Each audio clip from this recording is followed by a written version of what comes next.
Welcome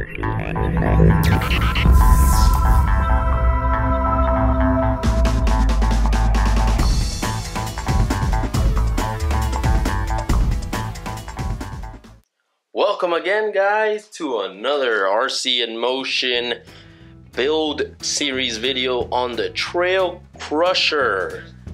There is a mess. Yes, there is a mess on the workbench. Just been adding parts. I don't want to bore you with the add-ons, but I'm gonna go ahead and show them to you in this video. I know in the previous video we covered tires and wheels, so here they are. Of course, you guys seen that video. And today I'm just, you guys already saw the links as well, but today I'm going to show you the setup I have to mount them real quick, down and dirty.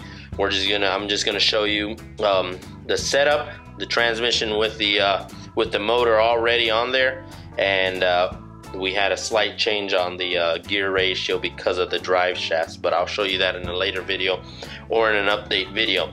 So let me show you real quick. This is what we have. I wanted to show you guys the setup I use. Let me change this viewfinder. There we go. Okay, so I wanted to show you guys the setup that I use for the links. It's not your usual setup where it mounts onto that center plate, or the transmission plate, whatever you want to call it, skid plate. It doesn't mount there because this is a custom-made chassis. So what it uses are these little like plastic parts. I wouldn't know actually what would this go to, but it actually looks like from a part tree, maybe for servos or a dig unit, because I've seen this part on the dig tree, parts tree. So this is what it looks like. You have one screw up there, and pretty much it mounts to the bottom plate of the chassis, and then you put a screw up top. Then take this pin right here. It's just a standard pin. It could be used for like a bumper mount for like maybe RC trucks or on-road cars, where you mount your tower, your shock tower, and your diff case. Usually is where you see pins like this. So what happens is one goes like that, the pin goes in, and then the other one comes in and closes it up. And then you mount your links right here, and that's pretty much how you mount them on this rig. Not on every rig, but just on this rig. So that's the setup. Let me show you here the rear. This is the rear axle, of course. You have your custom 4-link suspension, so that way you can run 4 links instead of a 3. So you have the rear setup here. You guys can check it out. And then of course you have your lowers. You have your uppers and your lowers. And that's pretty much the setup. And then of course we're running the RC 4-wheel drive 2-stage shocks. In the rear I chose to run them with no spring at all, but I actually put in an internal spring from the G-Made TS01s. I used the stiffer ones just to give it a little bit of rebound on the back. Same with this other one. So that's the rear setup. And I think I lost the screw. That's the rear setup, and then the front setup, of course, is exactly the same. Having the Bender's custom servo plate, we can actually mount our other 2 links right here in the front. Let me see if I can zoom this in for you guys real quick. Here I come, here I come. Okay, there we go. So right here, you can mount both of, I'm sorry for the cable, I just had to get this out of the way, this wire, the servo wire.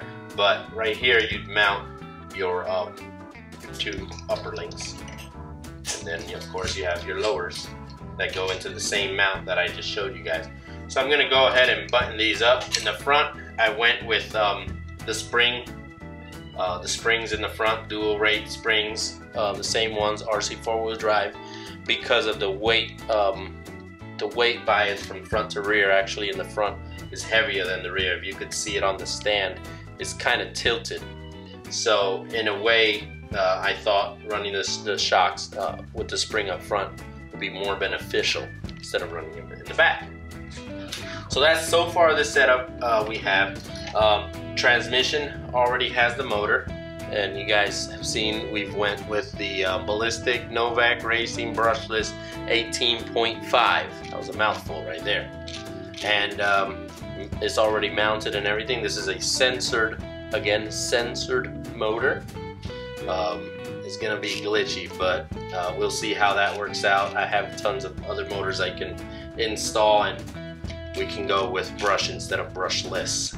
So far this is so far the build. I went ahead and installed the battery plate because most of the stuff that I run up top, I wouldn't be able to get them with all this running underneath.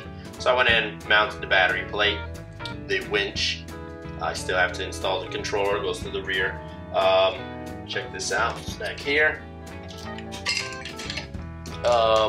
This is actually the receiver box, but at the same time is a scale toolbox. I put the scale radiator from the Axial EXO. I put it in the rear just to cover up that empty space there. It looks scale enough. And of course, the little fuel jug. I went ahead and put a little double-side tape. Now, the double-side tape I use here is good for up to 100 pounds. So that would never fall off, or the radiator as well. I was thinking about drilling maybe 2 small holes and screwing the radiator, but maybe later I'll think about that, see how it goes. So, so far that's what I wanted to show you guys, a little bit of an update, and I'm still getting it all together. So I hope to see you guys on the next video, which I'll have everything already mounted, and then we can go over parts and whatnot. Hope you guys enjoyed. Like always, guys, rate, comment, subscribe. This build is coming up awesome. A lot of people on the forums, they love it, they like it. So let's get it out there. Catch you guys later. Thank you.